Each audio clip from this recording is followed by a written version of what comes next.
ए Sirach ल्याउन इनो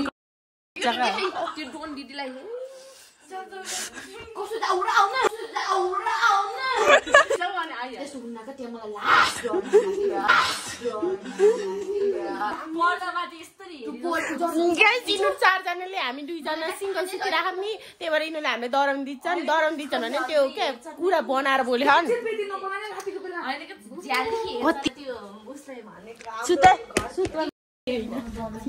हेम्मनी मेरो झेल छ त मलाई बाल छैन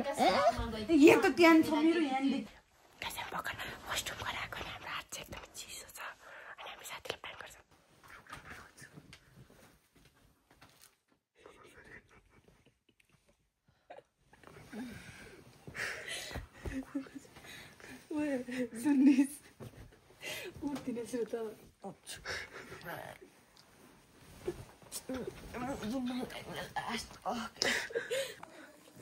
Guys, अहिले चाहिँ मर्निङ भएको छ अनि म तिमीहरूलाई भ्यू देखाउँछु ल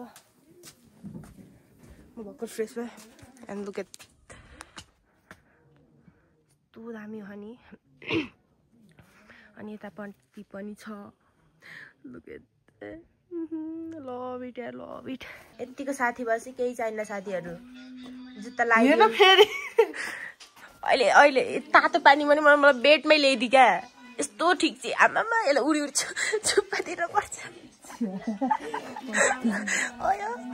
अर्को है छिटो मलाई गाह्रो भयो टिस्यु नसके हेरपिरहेको त्यही एउटा पोका किनेर आएको भयो अझै ल्याउनु पर्दो रहेछ हुन त ब्याग ठुलो हुन्छ झारू भयो अब भ्यू हेर्न जाने आज भ्यू हेर्न जाने त्यस्तै छ हाम्रो पारा राति हल्ला गर्ने ए बा साथीहरू थाहा हामीले पैसाले सुनेन नि हामीले हल्ला गरेको सबले सोध्छ ओए उसलाई ल यो लाएर छट्टोमा बाहिर भ्यू हेर्न जान्छु कमै तिमी सम्बन्धी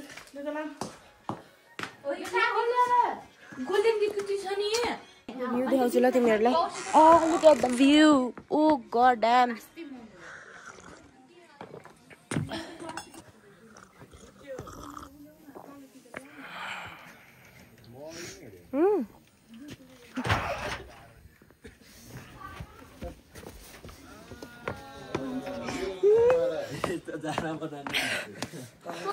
आगे के छ हाल खबर अरु गर्मी छ यहाँ धेरै मोर लास खेलमा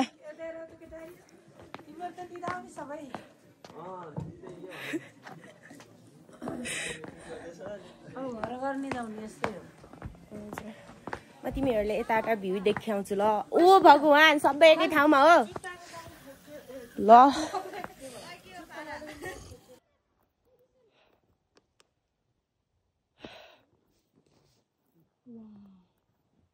प्रतिमा यो हाम्रो one of the best moment experience at all go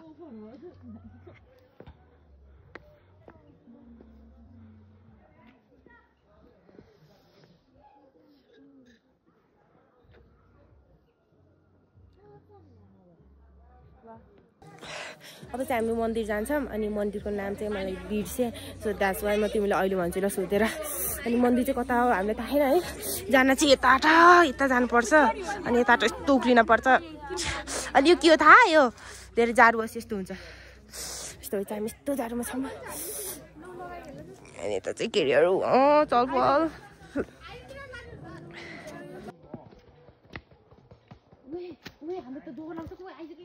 के हुन्न के म छु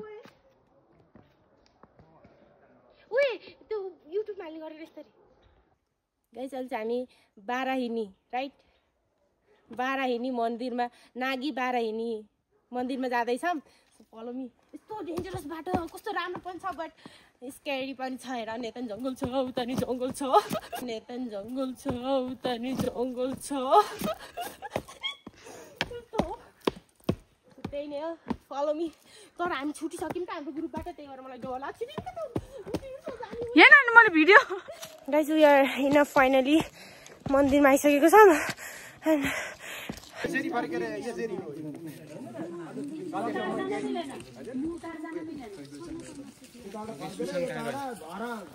यस प्रकार छन्।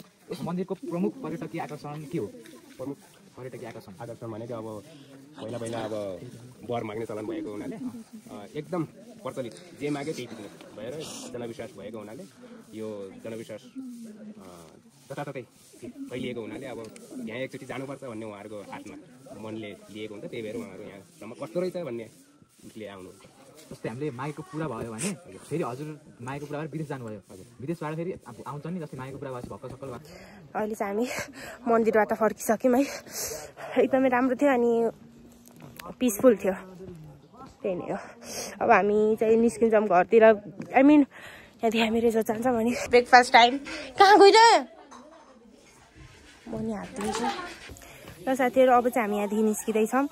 यहाँदेखि चाहिँ हामी फेरि त्यही महावीर पुन सरको स्कुलमा जान्छौँ अनि त्यस पछाडि चाहिँ हामी सिधै हामी ट्रेकिङ गरेर हाम्रो जिप राखेको ठाउँमा जान्छौँ अनि त्यस पछाडि जान्छौँ।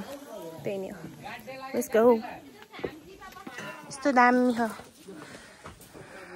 बाई। ल साथीहरू अहिले चाहिँ हामी जाँदैछौँ है, हिँड्दैछौँ ब्यागस्याग बोकेर। अनि म तिमीलाई एउटा खतरा भ्यू देखाउँछु। लुक एट कस्तो लाइट छैन त नि दामी। अब चाहिँ हामी यहाँदेखि जान्छौँ। हामी चाहिँ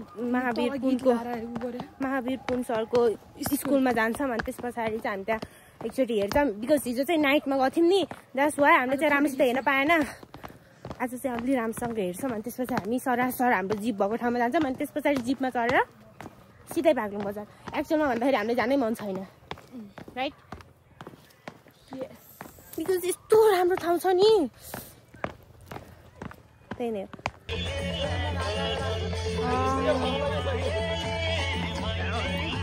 अलि त कस्तो दामी यारमा, म सक्दिनँ।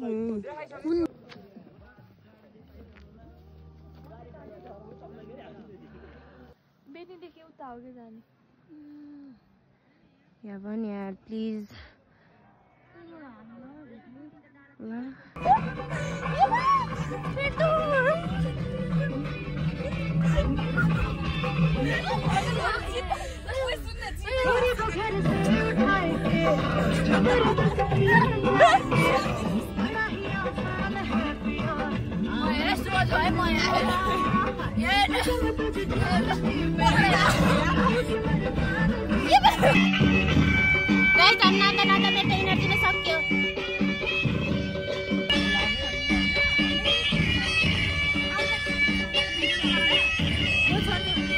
साथीहरू अहिले चाहिँ हामी यो दरबारमा आएको छौँ है।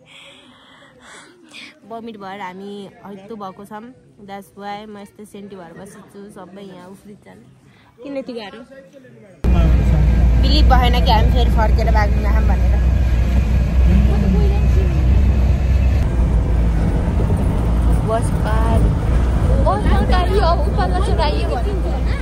ल अब बाग्लुङ आइयो। हाम्रो ट्रिप यहीसम्म एन्ड भयो।